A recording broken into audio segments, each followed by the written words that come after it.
Hi guys, welcome to today's unboxing. Today I'm going to be unboxing Art Philosophy's watercolor confections, the palette called Woodlands. So I've been looking to get this palette for a really long time, and then finally I managed to get it today. So I got this one for 2,575 INR. I have put the link in the description box in case you want to buy it.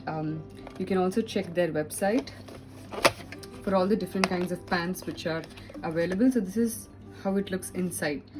So you will have about 12 colors, and these are the 12 shades. So we'll be unboxing this today and creating the swatch list.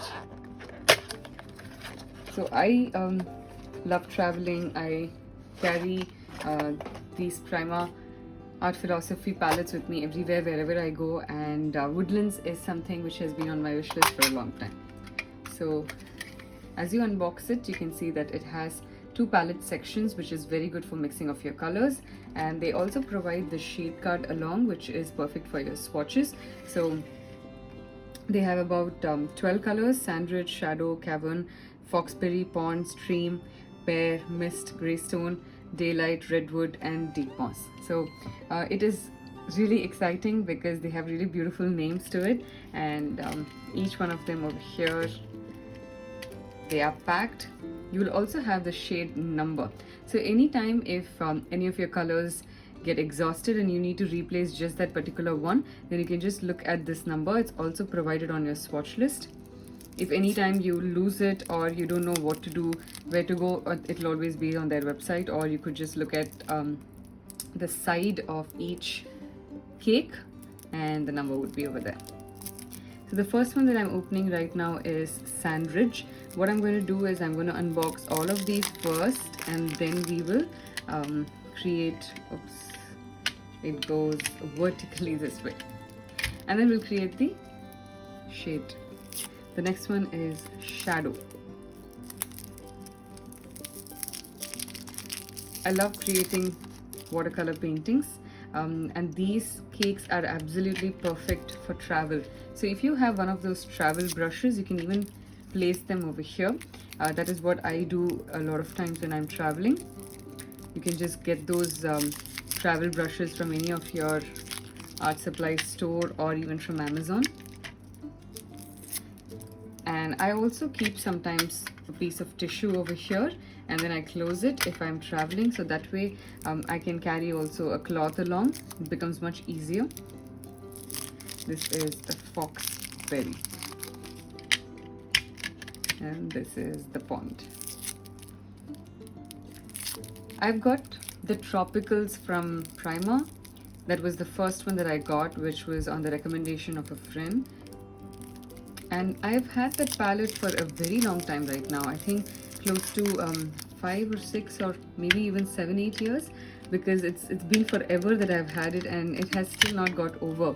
I've been using them extensively. I take it everywhere I travel, and it's not like I'm being too careful in using them. So I feel this is a very good investment in terms of buying these palettes. Oops, this one is okay. So this is Stream. These colors look beautiful. So why should you buy something like this? So it's not easy to mix all of your colors in watercolors. A lot of it you can mix using your primary colors, using other secondary, tertiary colors which you have, but a lot of colors are not really easy to mix all the time. So when you have these kind of beautiful color palettes, I would highly recommend you to get them. So if you're a person who makes a lot of nature paintings, then Woodlands, Tropicals, these palettes are perfect for you. My absolute favorite one from Art Philosophy is their pastels. So they have there are two pastels. They have the Vintage, and they also have Pastel Dreams. So the colors which are formed in Pastel Dreams, it is impossible to get them in watercolors. You cannot mix any other colors to get those shades. So these are very good investments. You know that if you have to create a pastel, you have to mix a white, and as soon as you mix a white in watercolors, it's not going to be transparent anymore. It will become opaque, almost like gouache. So it's not recommended to do that. So here I am opening my last one, and then we will create their shades. This palette looks so exciting. I'm very happy to see how the swatches will turn out. So I'm using a silver black velvet brush. I find this really nice to use for watercolors. So we'll use this to create our tiny swatches. So the first one I'm creating is a sand ridge.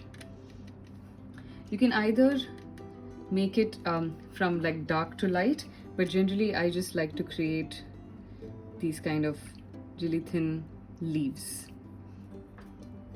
So this is my sand ridge, and then we'll go to the next one, which is shadow.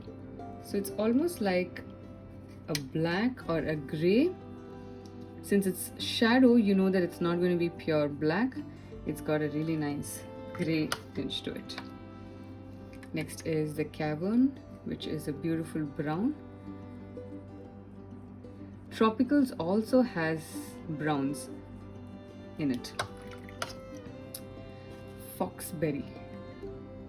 Oh, I was wondering because it looked brown before I put water, and when I saw the name saying Foxberry, I kept thinking like, what could it really be? Could it be the color of berry? And it's a beautiful shade of berry. The next one is Pond. So this is something that I've been excited to see how it looks, because it looks like a turquoise for me here. But you can see how beautiful and vibrant the color is on the swatch sheet. Stream. Just adding a little bit of water.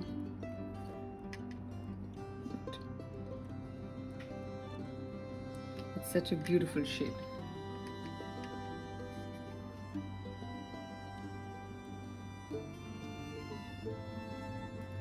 So it's not always the way it looks in your palette. This is why you should make shade cards or swatch cards of every painting set that you buy. Even if it is tubes, it's highly recommended to make their swatch cards, because the colors look extremely different inside the palette as compared to what it would look on your paper.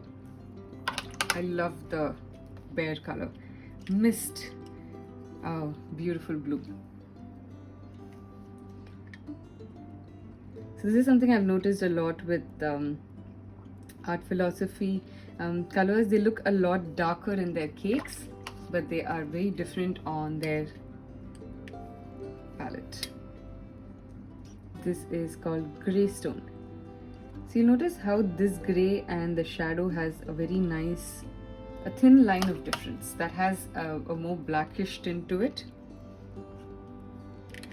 Daylight. This is interesting.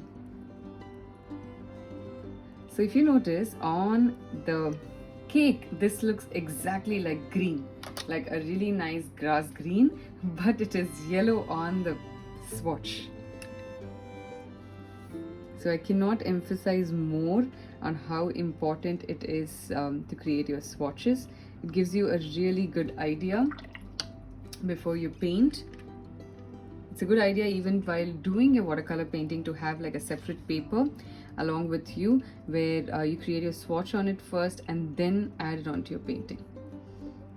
Like this also looks like it's black, but it's a very beautiful green. So here are my swatches. This is the Art Philosophy Woodland. This is how it closes, and this is the Woodland one, and these are my swatches. So I hope you had a good reveal in this particular video, and it helps you to decide whether this palette works for you. Thank you so much for joining me today. If you do like my video, consider subscribing to my YouTube channel so you can get more videos and notifications of the tutorials and unboxing videos that I put up. Thank you.